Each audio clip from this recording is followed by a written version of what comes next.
This is Alane Freund. I'm an international consultant on high sensitivity, and I'm out in Oklahoma on my parents' little ranch here where our horses live. We've been working today, burning brush from the ice storms. Maybe you saw some videos I posted on social media. Some of them are kind of funny, but we did try to set the pasture on fire. The fire is all under control and smoldering now, and I'm out here on fire watch. So I thought I'd answer a couple questions as I'm doing in December.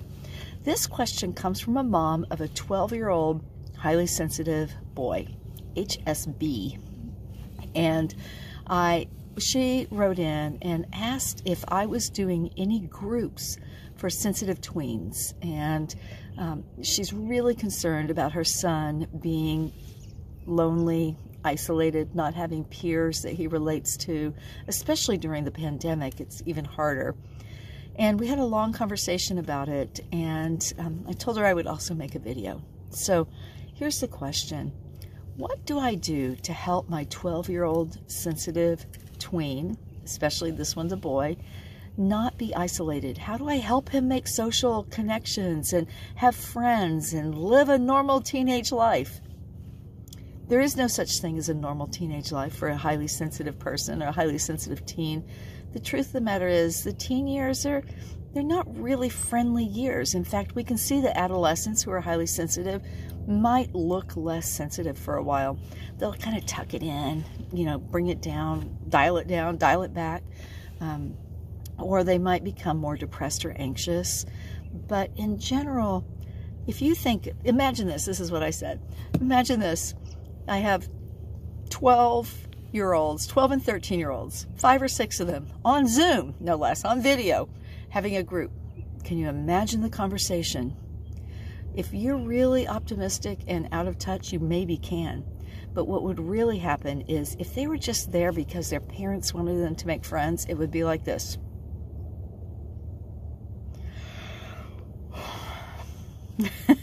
It's just not a good mix. Here's the thing. Kids are on screens way too much, always, but especially now that many of them are schooling on screens.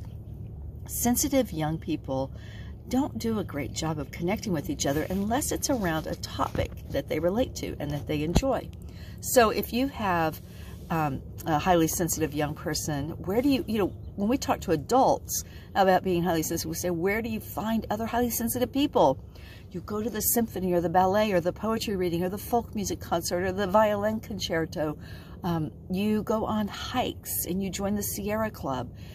Where else? Let's think. Quiet cafes. You sit in a cafe with your book and read and see who else is doing that. You go to events or parties and you find who's out on the back porch, getting a little quiet space or involved in a deep conversation. We always also say, like at networking events, you might look for other people who are hanging on the fringe to find other introverts or sensitive people. So same is true for young people. What does a highly sensitive 12-year-old boy love to do?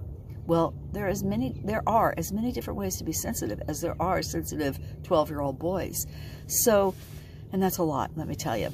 So maybe it is something techie.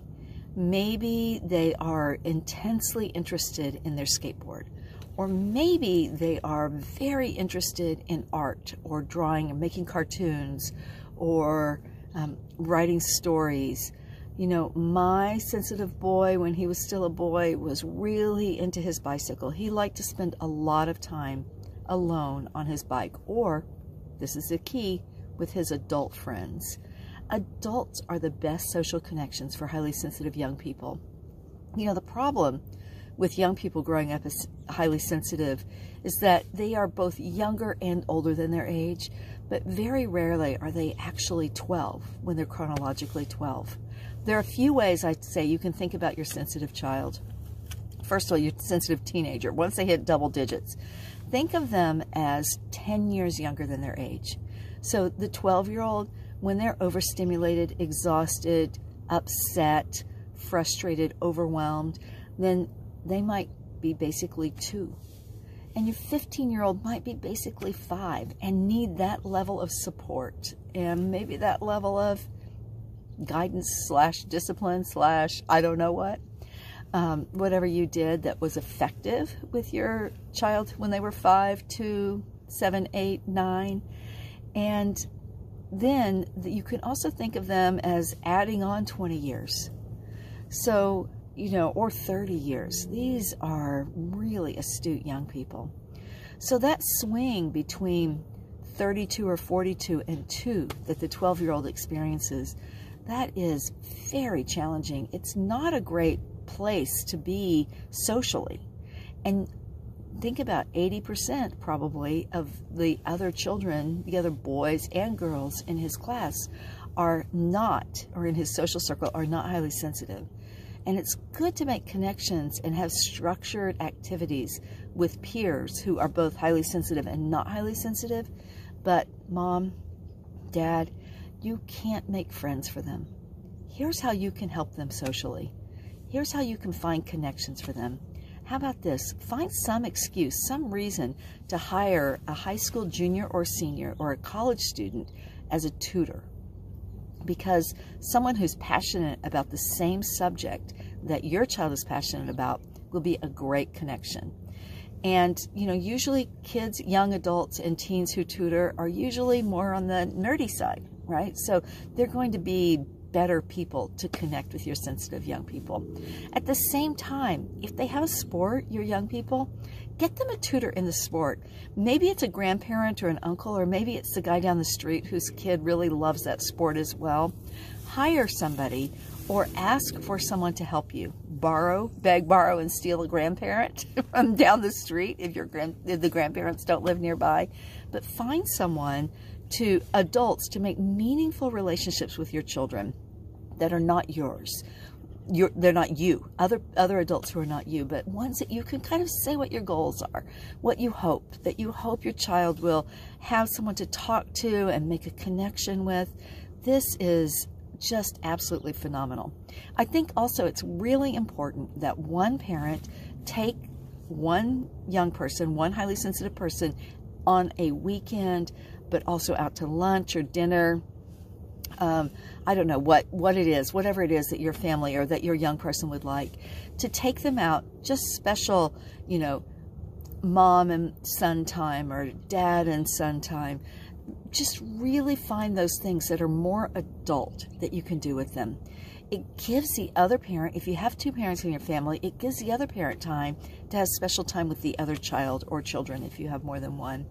So we want to help our young, highly sensitive teens and tweens grow up to be, and go through their teen years as modeling how to be an adult, because that's what they're really interested in. And I would say, you know, if in certain activities, maybe they go to rock climbing class when the pandemic is over and they make a nice connection there. Maybe they find someone at summer camp who spends all their times in arts and crafts class.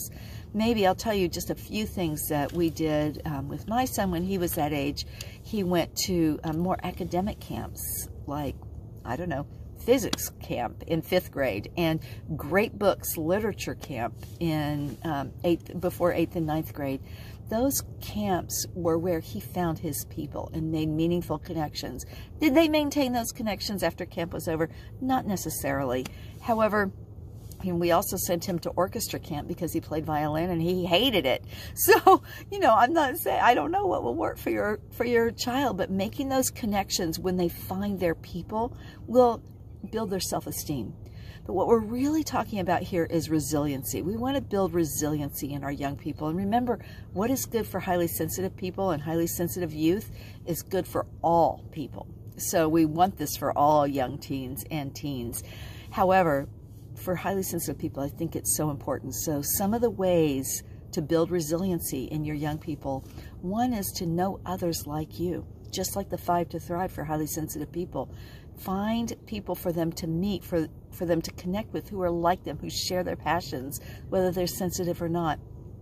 What if your family has divorce and it has divorced parents? Your child should know other families who are divorced, and so that they don't feel like they're the weirdo, you know?